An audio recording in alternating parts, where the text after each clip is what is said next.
Coming up on this edition of Goffstown This Week, Brad sits down with the town welfare officer to discuss options for seniors who need help.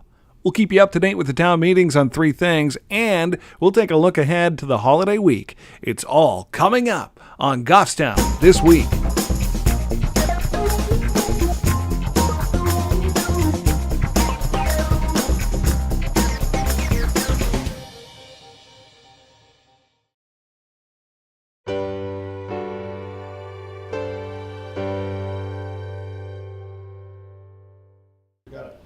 Hello, Brad Parkhurst here for another segment of Seniors Count on Goffstown This Week. And joining me today is Evelyn Redmond. She is the welfare officer and the Town accountant. Town accountant. I'll get that right one of these times. And what Evelyn is going to do is go over some of the programs or benefits that might be available to seniors in the town of Goffstown that they are unaware of. And so I'll let you start it and I'll ask questions as we go.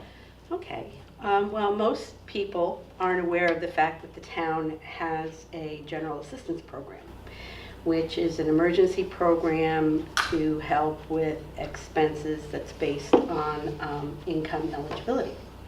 So what would happen is a resident would contact my office, and that is here in the town hall. I have a direct number. It's the main number, which is 497-8990, extension 103, comes direct to my office. And I can give you referrals over the phone, or I can make available the application to apply for general assistance. What we do is we make payments directly to the entity that you may owe money to. So if somebody needs short-term help with some food, other than using the food pantry that we have in town that's run by the Goffstown Network, we would make a voucher available to go to Hannaford's, and they could buy groceries or health and beauty aid type products that if they're already receiving food stamps, you can't pay for those things with food stamps. Oh, that's interesting. We could help with a payment to the electric company. We could help with payment for fuel. But there are other state programs and community service programs out there that also pay a larger amount for those programs. So we can talk about a little bit about the organizations that provide those services. Please do. One of the first organizations that people should contact is the State Department of Health and Human Services, because they have a whole range of programs that are available for seniors specifically. There's one that's called Old Age Assistance, which is for seniors 65 and older. There may be help with rent or with mortgage payments. They provide help through financially. If you're eligible, you may be able to get them to pay for your Medicare premium that comes out of your Social Security. So that would free up extra money to pay for other of your monthly expenses. If you are permanently disabled, there is a similar program. They give caregiver support for family members who might be caring for an elderly relative. They manage the commodity food supplement program, which makes canned foods and surplus cheeses and meats and things like that available to seniors. These non-perishable items, basically? Yes. Well, there's some perishable items. Like I said, there's cheese and some meats, but they do have canned goods. And then they also administer the food stamp program, which is basically a debit card that you would use to pay for groceries directly at your grocery store. So those are some of the basic programs, but they have a whole list of programs on their website. And to apply for their programs, you need to contact the Manchester. If you're in our area, you would use the Manchester office, which is on Perimeter Road in Manchester. But people can always call me, and I can give them direct information as to the different I see you have quite a few websites. organizations. We can probably get get these up on the screen once we put up the show or the next segment, and then you'll have that to look at. But go on. Another organization that works directly with the State Health and Human Services is called New Hampshire Service Link, and their programs are specifically geared towards seniors. So if you make an appointment with New Hampshire Service Link, you can go to their offices and they will assist seniors in making applications to a lot of the state programs. So they're on Auburn Street in Manchester, and we'll have Brad list the phone number for them. They're open on Monday through Friday from 8:30 to 4:30. One other organization that we deal with a lot is called Southern New Hampshire Services. They're a community action program, and they take applications for fuel assistance, which provides money for heating assistance over the winter time. That program runs from December 1st to the end of March. They also take applications for a discount on an electric bill, and they have programs where you may be eligible for weatherization to assist with better insulation for your home, or making sure that your windows are weather tight. So Southern New Hampshire Services also takes applications, but with Southern New Hampshire Services, you need to call and schedule an appointment to make applications with them. I think with Southern New Hampshire Services, we did a segment on Meals on Wheels. I think. They also administer Meals Okay, on Wheels. They have quite a few other programs that they administer. I was concentrating mainly on the ones that seniors are Oh no, eligible that's fine. for. I was just They do Meals rang on a bell to Wheels. me. They do the Women, Infant, and Children's program, which is called WIC, and that's for women with pregnant women or women with children under the age of 5. So they do have a lot of programs that they administer, but they do have specific ones for seniors also.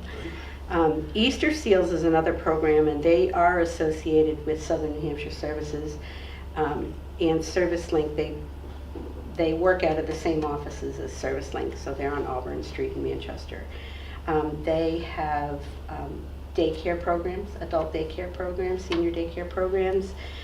They also have some caregiver programs. So Easter Seals is another good asset in the community for senior services. You have a wealth of information. Keep going. You're doing great. And I did talk about the town program. We also help people to find the other services that they need. So if you miss the information that Brad's going to put on the program later on, they can always contact my office, and I can give them a backup of what services they might be eligible for. Because I'll have a conversation with them about what their needs are, and then I can more specifically refer them to other programs. Now, this is this income generated or driven, I should say? It is income driven. It's but the way the town's program works is we only consider your basic living expenses. So we're concentrating on the fact that we want to make sure that your housing is covered, and your electricity is covered, your heating is covered, and you have food and or medical needs. There are other programs that are administered by some of the hospitals where you might be able to get assistance with medications. There are programs out there that are free to anyone, where you can get budgeting assistance, where they can help you set up your budget and make sure that your money is allocated the best way for you to make sure that your needs are covered. What type of documents would they need? For most of the applications for all the agencies that I've mentioned already, you need to provide a bank statement, at least one. And these requirements are may be modified to the different agencies. Some may require more than 1 month. What about income tax? Tax returns only are usually required for someone who might be self-employed. Okay. And since we're talking about seniors, you're going to want to make sure that you have your annual Social Security statement, Right. because that's going to show what your monthly income is, but it's also going to show if you have something withheld for your insurances. Yeah, it does. If show you that. pay for a separate insurance policy to cover your prescriptions or whatever, you want to make sure that you have that available. You want to, before you would come into any of these places, you would want to provide receipts for anything that you might be paying out of your pocket. So if you pay for your prescription copays with cash, you want to be able to show that, because that's not going to be reflected on a bank statement. So keep your receipts. Keep your receipts. You want to bring your electric bill and your heat bill, and anything that would be pertinent to your expenses on a monthly basis. The town application only requires that you provide that documentation for a 30-day period, because we only work on that basis. Some of the state programs may require more documentation, because theirs is an ongoing program. So once you're approved, say you're approved for food stamps. Food stamps go on for a 6-month period, and then you have to, what they call, requalify. So you would have to come back in with new information after 6 months. The fuel assistance program is just for one heating season. So I'm not sure what the documentation they require at this point. It may be several months. But once you've received heating assistance, Southern New Hampshire Services will send you a reminder the following summer that it's time. So they need to it's reapply. time, they need to reapply every year. Okay. The electric program, the electric assistance program, that one is a really good program, because it ranges, the discount is applied directly to the electric bill, and it ranges anywhere from 7% discount off your normal usage to 77% Really? discount off your normal usage. So that's a wonderful program, especially Absolutely. for people that might have electric heat. Absolutely. That's really helpful. So the best thing to do is to contact me, and I can refer people to the organizations, and or they can go to these organizations themselves and make applications for these programs. Okay, well, what you do is, as I said, Evelyn is at the town hall, and with the phone number for town hall, and also her extension we'll put up, plus all these websites. Although we're talking about seniors, or as Sandy Whipple at the library said, seasoned citizens, this is also directed to their children, or maybe even their grandchildren, so that you can better find out what is available for your parents in the town of Goffstown, or even at the state level and at the federal level. Anything else you'd like to add? I would like to add, there are quite a few programs out there now where people can get access to senior caregivers. So that's, if you're looking for someone to come and say maybe do a daycare program with your parents, some of these organizations have daycare where a senior can be picked up and brought to a daycare program, spend time with other seniors, get some social interaction, and have a better day than just being home by themselves. Oh, absolutely. And there are some organizations that are income-based, and other ones who provide free assistance. So One of my favorite numbers. to do a search for senior programs or senior care programs on the internet will give them a lot of resources that they can look into for their particular situations. I'd like to point out one thing. Every now and then I pick up a copy called the Senior Beacon. I think that comes out each month. But periodically, there's a little insert in there listing a lot of agencies, not just for seniors. Well, there are for seniors, but it's not all for caregiving or for doctors or anything, but agencies that might be able to help you. Well, Evelyn, I'd like to thank you very much, and we appreciate it. You gave us a wealth of information, and we'll certainly get this out to the public. Okay. Thank you Happy very to much. help. You're All right, welcome. thank you. Have a good day.